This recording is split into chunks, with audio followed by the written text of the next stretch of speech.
Isipin nyo lasing na siya that time pero nagyayaya pa daw ito na uminom pa ulit. Di ba mga chika, namumuwersa pa nga daw itong si Jack mga chika, gustong-gusto niyang pumasok sa kwarto kung saan naroroon si Ava Mendez. Gustong-gusto mo daw na nilalaplap ka, hinawakan ka pa daw sa dead. Hindi.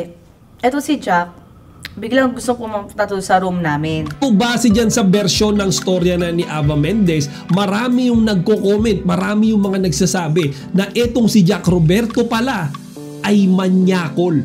Kaya pinanindigan ni Ava Mendez yung istorya niya yan. May mga witnesses daw na magpapatunay na talagang ginawa ni Jack Roberto yung pangmamanyak na yan.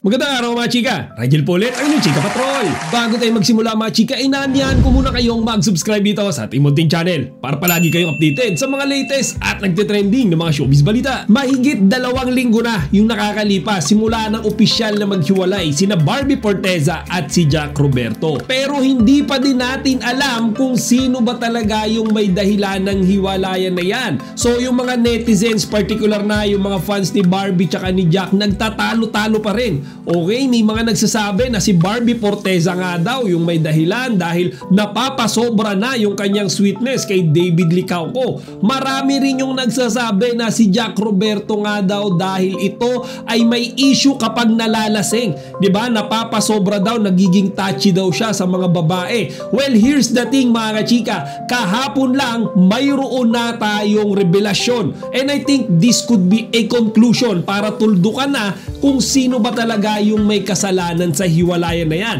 Diba? Sino ba talaga yung may issue? So mga chika, sa channel kahapon ni Tio Bri, in-interview niya si Ava Mendez. So siya lang naman yung former Viva Max talent na napabalitang nalilink kay Jack Roberto before. So mga chika, siya rin yung tinuturong dahilan kaya naghiwalay si Barbie tsaka si Jack. Kasi nga diba, yung balita dati, etong si Jack nga raw tsaka si Ava Mendez ay mayroong lihim na relasyon. Nahuli nga raw sila, diba? Sa elevator ba yun na nagyayakapan or hinahawakan yung isa't isa? Something like that mga chika. So kahapon nga dito sa interview ni Tio Bri kay Ava Mendez, opisyal nang nagsalita si Ava Mendez sa usaping yan. Kilala naman natin si Ava mga chika.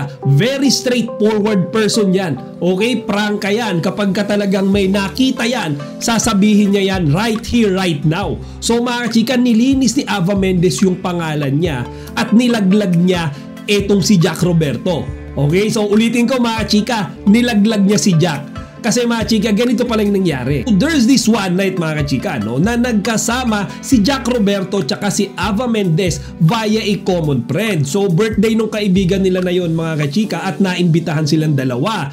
Hindi naman nila pinag-usapang magkita nung gabing iyon mga chika. Sadya lang daw talaga na naimbitahan sila pareho. Okay, so nung nagkakainuman na sila mga chika at si Jack Roberto nga daw ay nalalasing na, marami nang nainom, nagsimula na daw itong maging touchy. Okay, si Ava Mendez daw sinusubukan siyang iwasan. 'Di ba? Iritang-irita na nga daw si Ava dito sa ginagawa ni Jack Roberto sa kanya kasi mga chika, bukod pala sa paghawak, niyayakap pa siya ni Jack. So take note mga chika, Jack is in a relationship with Barbie habang ginagawa niya yan kay Ava. Diba? Ngayon, hindi mo pwede gawing excuse na ikaw ay lasing. Okay? Hindi mo pwede sabihin na nakainom ako, hindi ko alam yung ginagawa ko. Hindi totoo yan. Kahit nakainom ka, alam mo yung ginagawa mo, malakas lang yung loob mong gawin yon. Siguro mahina ka physically pero yung utak mo mga chika, nagpa-function pa rin yan. Kaya nga karamihan yung mga taong nakainom ginagawa nilang excuse na kasi lasing sila kaya ang tapang-tapang nila So feeling ko mga chika, ganyan yung nangyari kay Jack Roberto. So etong si Ava Mendez mga chika, pinilit niyang iwasan. Dumating pa nga daw sa point mga chika na lumabas na si Jack sa kwarto. However, gusto daw nitong bumalik para uminom pa. Isipin nyo lasing na siya that time pero nagyayaya pa daw ito na uminom pa ulit. Di ba mga chika, namumuwersa pa nga daw itong si Jack mga chika, gustong-gusto niyang pumasok sa kwarto kung saan naroroon si Ava Mendez. Si Jack, doon na siya nag-start na yumayakap na kasi lasing. Alam mo yun, kasi naiirita ako pag lasing naman ako, na ayoko yung hinahawakan ako. So talagang napipikong ka na? Oo, pikon Yun na ako. Kaso syempre, nahihiya ako sa may birthday eh. Tsaka kay Ibi namin, syempre mag-iskandalo ko doon. Kasi ang kwento dun sa lumabas na article, dun sa social media, gusto mo daw. Alam ng mga kasama ko yun sa loob. Okay. Gustong-gusto mo daw na nilalaplap ka, hinawakan ka pa daw sa dead. Hindi. Hindi. Eto si Jack, biglang gusto pumunta to sa room namin. Kasi gusto pang uminom. Ngayon, inawat na ng kapatid ko.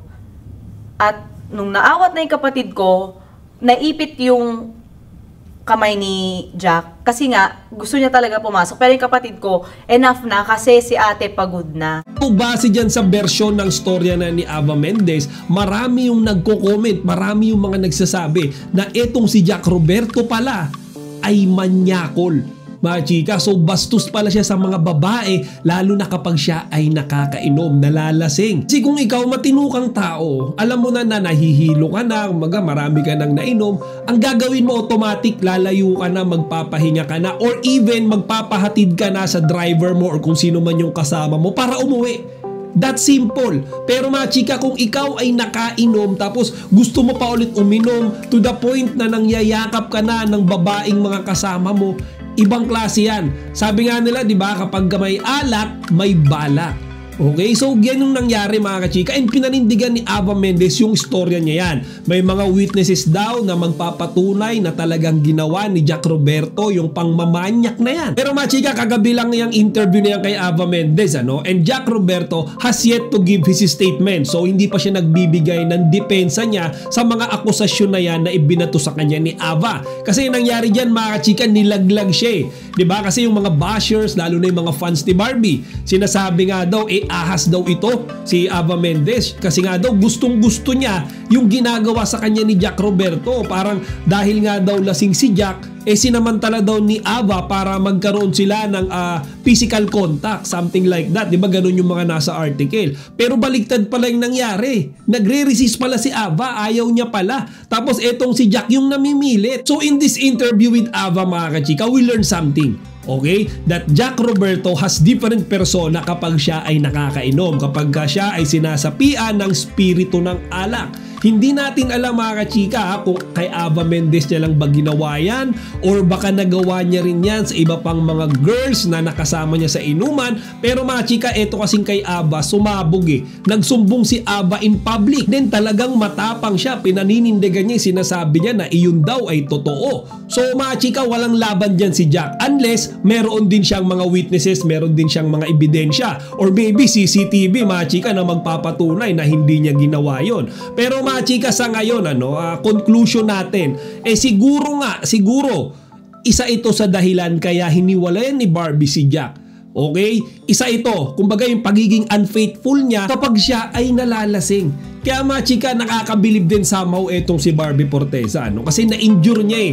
Isipin nyo sumabog yan in public, etong skandalo between Jack Roberto and Ava Mendez. But Barbie bared it all. Sinalo niya lahat ng kahihiyan na yan. And mga chika, hindi niya pa kaagad-agad hiniwalayan si Jack Actually, she remained silent pa nga mga chika eh. Kung ibang artista pa yan, for example, nalaman nila na yung partner nila ay may third party, malamang sa malamang magpapa-interview ka agad yan or magpo-post ka agad yan sa kanilang mga social media account. Pero mga chika, klaruhin ko lang dito sa ginawang revelasyon na ito ni Ava Mendez, oo, nilaglag niya si Jack Roberto na talaga nga daw manyakol kapag ka nalalasing. Kumbaga, pinasinungalingan niya yung mga nagkalat na balita na ginusto rin ni Ava Mendez yung nangyari sa kanila ni Jack. Kasi mga chika, nire-resist niya pala. Ayaw niya pala. Etong si Jack Roberto lang talaga yung nagpupumilit. Pero mga chika, it doesn't mean na exempted na si Barbie sa hiwalayan nila ni Jack. Okay? Kasi syempre sa interview na yan, nakita natin na talagang may kasalanan. May flaw si Jack Roberto. Pero hindi rin natin alam mga kachika kung si Barbie Forteza may nagawa rin bang pagkakamali. di ba? Hanggang sa ngayon, di ba? Wala silang ginawa ni David Licauco kundi magparinigan sa social media. Actually, etong si David Licauco mga kachika, yung parang piniflirt si Barbie sa kanyang mga post sa social media. So hindi rin natin masabi mga kachika, baka kasi mamaya nagawa ni Jack yan dahil nagiging unfaithful na rin sa kanya si Barbie. So that is something that we don't know yet mga kachika. Kaya hindi natin alam mga chika kung si Jack Roberto lang ba yung may pagkakamali dito or may nagawa rin naman bang flaw si Barbie Forteza. Sa ngayon mga chika, abang-abang lang muna tayo sa rest back ni Jack dito sa mga accusations sa kanya ni Aba Mendez. So kapag lumabas yan, panigurado bibigyan ko kaagad kayo ng update. Siya nga pala, kung kayo ay mayroon ding mga opinion dito sa usaping ito, libre lang yan isulat dito sa comment section para mapag-usapan natin. Chika Patrol signing out!